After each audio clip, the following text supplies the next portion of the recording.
Shalom Aleichem, Wolberg. Thank you for joining us. So I understand that you were a Talmud, a Rabbi. Can you share with us a little bit about your experience? Okay, I can tell you like this. I mean, when I was in 770, it wasn't real. I was in 770, let's say. I came to 770 Lamadalit. At that time, Rabbi Yale didn't really give shiurim in 770. You really had no access to Rabbi Yale, but you could go speak to him. But as a Talmud, to be a Talmud of his, there was really only one way, and that was there was a kfutza. They used to go to Ocean Parkway. They were like a kfutza of shluchim, so to speak, to Ocean Parkway, and they would be like they would be in the zal of Ocean Parkway, to Mechazik Ocean Parkway. Rabbi Yale would be their mashpia. That's the place where Rabbi Yale gave shiur Mercedes. So that time, I think it was in Lamed Vov, if I'm not mistaken. Lamed Vov, that's when we went to Ocean Parkway. My kita, the kita, we went to Ocean Parkway. There's a lot of the kitas went that time. The Rebbe sent on shlichus to Eretz Yisrael and to Canada and to whatever and to Brunois. But there was a kfutza that went to Ocean Parkway. And that's when we started learning Rabbi Yale. He used to learn with us. He used to bring with us. It was like Rabbi Yale was very fanuman with us at that point in time. That was, so to speak, his kita. That was, so to speak, the beginning of getting to know him. When it's just saying that's how it developed. Weiter, I mean, later on, as time developed, Rabbi Yale also was a very, besides who he was as far as his seichel was concerned, he was a very personable person. He was an extremely personable person. In other words, there were various different issues, that I went through, and Rabbi Yale always took a very personal interest. It was very personally involved. It wasn't like ball of his man. He took a very personal interest. It wasn't only an intellectual relationship. It was a very personal relationship. I'm just saying I'm saying mitzidei. I don't mean mitzidei. I'm saying that's the type of person he was with all his talmidim, with the people that he was close with. So there was a very personal relationship. Not really sure what more to say about remembering those years. I want to just point out one thing maybe that I feel is something which Rabbi Yale used to koch sich in, and he also personified this concept. And that is, Rabbi Yale Bechlal very much spoke about the Inyan, that on one hand, when we speak about Chassidus Chabad, the Ufta of Chassidus Chabad, the Ufta of Chassidus, he would explain that Be'emes, the Chiddush of the Baal Shem Tov, was to be Megala, the Neshama of a Yid, the purity of a Yid's Neshama, which expresses itself in Emunah Pshuta. There's a certain Emunah Pshuta, which is not like the Welt understands Emunah Pshuta, that I'm not 100% sure. I just have a munah about it. Punkt verkehrt. The munah pshuta is the certainty of a neshama, as it's discussed. Let's say in Vata Tetzave, the gili of the neshama of a yid that's expressed in a munah pshuta, and that's bechlolus the chiddush of the Baal Shem Tov of being megala the esem neshama. On the other hand, Alter Rebbe speaks about Chabad, about seichel.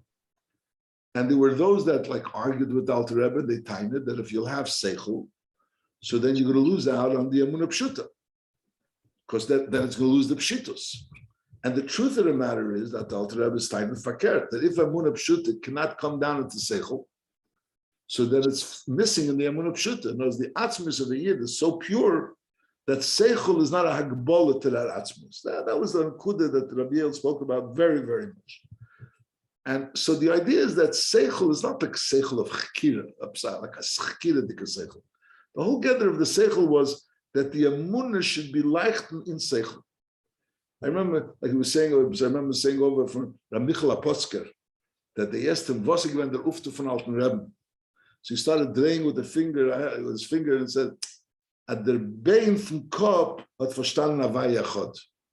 So Pshat is Havaya Chod is the emes von Alikus.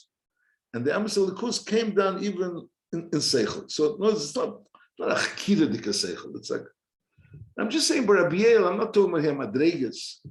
On one hand, Rabbi Yale was big in Seichel, and not going to speak Rabbi Yale. But on the other hand, there was a certain pshitus. There was a certain, the emunah which emanated from Rabbi Yale. It was like in a very, very pshitusdik way. It was like a very simple. Some people even had problems with his simplicity and his black and white emunah azeidos. The statements he made at various different times, which brought out a certain pshitus of certain pshitus of what of his emunah. And on the other hand, it was all like somewhere or another, it came down into seichel. In other words, it wasn't like a chakira seichel. I'm not sure if I'm saying it clear what I'm saying, but I'm saying this concept, which at Chazei gekocht in them, the idea that the tachlis is, he would speak about it and speak about the different madrigas and how it came down into seichel, bisman the Alter Rebbe, and then how through the Rabbi it came down more into seichel, and how through the Rebbe it came down mamish into seichel. There's the seichel of this. We speak about this, the seichel of someone learning Likkutei Torah, and the seichel of someone sitting in Lubavitch, and then the seichel of someone sitting in university and learning seichel. There was like different madrigas of seichel, but it's all that the purity of the inyan should come down into seichel. I'm just saying a word that I like, that to me was comes to mind when it was speaking about Rabbi Yale. So I'm saying these two, this Indian, first of all, he's a very personable person. He wasn't like, even though on certain way you would think he's removed. He wasn't a removed person. Maybe you could have that impression, but he wasn't that type of a person. He was a very personable person. Like he took things and even things on a personal level, he took a personal interest in things that were maybe not so easy for him. But I remember coming to me and speaking to me about things that I don't think was easy for him to speak about. But he spoke about it because he wanted to help me. I'm just saying a little thing. Another thing I could maybe say about Rabbi Yale was like one of the things that everyone knows about him. The idea of a tzir, of any type of a tzir, was something that was like to him, posel betachlus apostles, tachlus apostles. So I remember one farbrengen in Ocean Parkway. So bringing in Ocean Parkway, and I can't like resist in saying over the humorous side of it. Rabbi Yale used to smoke, and he would light the cigarette. It would be a whole effort lighting the cigarette. It would be a whole aseder and aveda. I would light the cigarette. And punkt, there was a chavdal tevis. Then it was chavdal tevis, and it's just I don't know who bought him a lighter. He got a lighter. He got a lighter. He bought a lighter. He had a lighter. So now he had a cigarette and the lighter. And that Fabrengen Rabbi Yale was speaking about Kabbalah sale. That was the Nekud of the Fabrengen. And the Nekud of the Fabrengen was that the Cheshbon HaNefesh that you have to have at the end of the day is not in my Kabbalah Elnik. The Cheshbon HaNefesh is who is the balabos in your life. Because when a person says my Kabbalah Elnik, it's Yotzir, my Kabbalah Elnik, I'm not a Kabbalah Elnik. So that's a chnish wegen dir. So that's a chnish wegen du bist dabei Kabbalah Elnik. So that's a very the balabos. That was the Nekuda. Lepel, he was lighting. I don't know why I'm adding this knowledge kind. He was lighting the cigarette, and Lepel, based on Rabbi Yale, in Chacham Samaisa, he wasn't such a mumche in Chacham Samaisa. So mainly he lit the cigarette. He knew that you have to pull down. There was like a certain thing. You pull it down and you roll it. That's how the cigarette goes up. But in his mind, if the cigarette is lit, if the lighter is lit by pulling it down this way, so Mustama, when you turn it out, you have to turn it the other way. I'll be honest with you, I don't think I would have noticed it.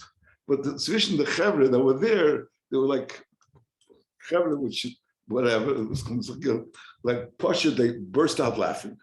And every time he lit a cigarette and he closed the lighter, so Pasha, they couldn't stop laughing. Rabbi Yale had no idea why they're laughing. So Rabbi Yale kept on saying, Ich verstehe es, was lacht. Lacht, was ich redet in Kabbalah Seel. Well, mainly, that was going on all night. So all night he was speaking about Kabbalah Sale.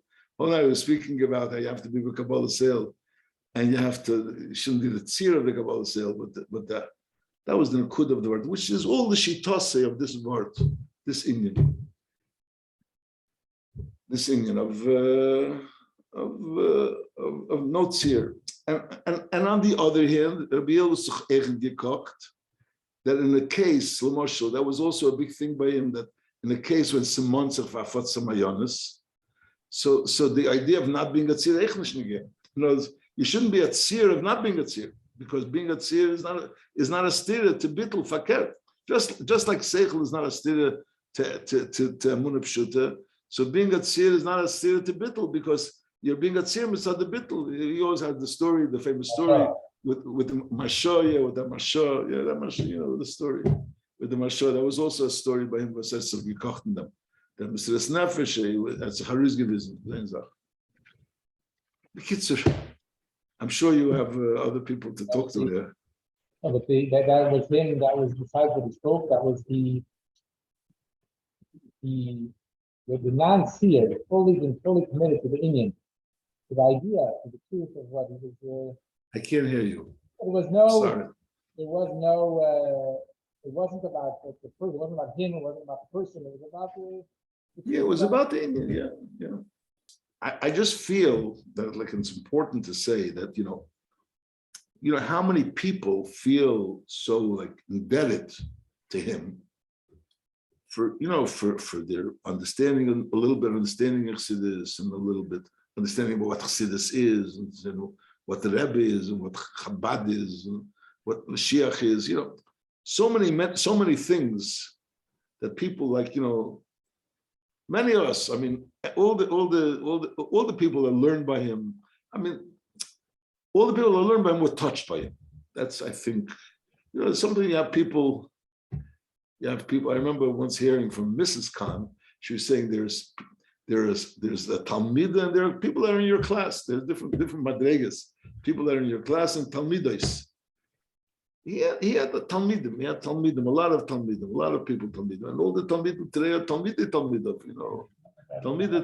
all people that he was really a big keli to be able to be maiver, Rebbe, Chassidus, to us, to this, to. It wasn't just besides the actual content of what he communicated, but the whole mahalach hamachshava, the way of thinking. Once you learned by him, it was a whole different way of thinking. Yeah. Okay, Shakaya, thank you everyone for your time.